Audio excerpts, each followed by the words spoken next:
আসসালামু আলাইকুম। সবাইকে আজকে টপ 10 রিভিউয়ে স্বাগত জানাচ্ছি। আজকে 18 মে 2026। আজকে 10 নম্বরে ছিল শাইনপুকুর সিরামিক। শাইনপুকুর সিরামিক গত কয়েকদিন যাবত টপ 20-র মধ্যে মুভমেন্ট করতেছে।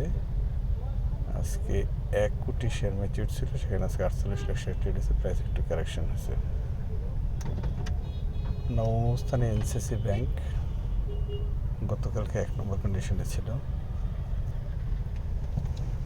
ইস্টার্ন লুব্রিক্যান্ট গত কয়েকদিন যাবৎ শেয়ারটির গ্রোথ হয়েছে, আজকে 1871 টাকা গ্রোথ হয়েছে, 63 লাখ শেয়ার ট্রেড হয়েছে। 7 নম্বরে কাশেম ইন্ডাস্ট্রিজ, অনেকদিন পর শেয়ারটি টপ 20-তে ঢুকেছে, প্রাইসও গ্রোথ হয়েছে, 30 লাখ শেয়ার ট্রেড হয়েছে। 6 নম্বরে এশিয়াটিক ল্যাব 110 টাকার উপরে ক্লোজ হয়েছে, ভলিউম হয়েছে 11 লাখ, ভলিউম কম হয়েছে। 5 নম্বরে আরডি ফুড গত কয়েকদিন যাবত টপ 10-এর মধ্যে আছে, আজকে সামান্য একটু গ্রোথ হয়েছে।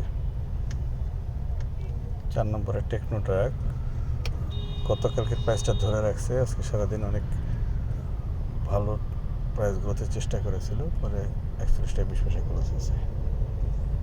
3 নম্বরে ব্র্যাক ব্যাংক, আজকে রেকর্ড ডেটের পর দিন 26 লাখ শেয়ার ট্রেড হয়েছে।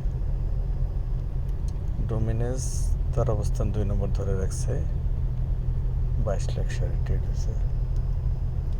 1 নম্বরে মেঘনা ইন্স্যুরেন্স, আজকে অনেক বড় ভলিউম হয়েছে, 87 লাখ শেয়ার ট্রেড হয়েছে, প্রাইসটা সে বেশি গ্রোথ করতে পারেনি। সবাইকে ধন্যবাদ।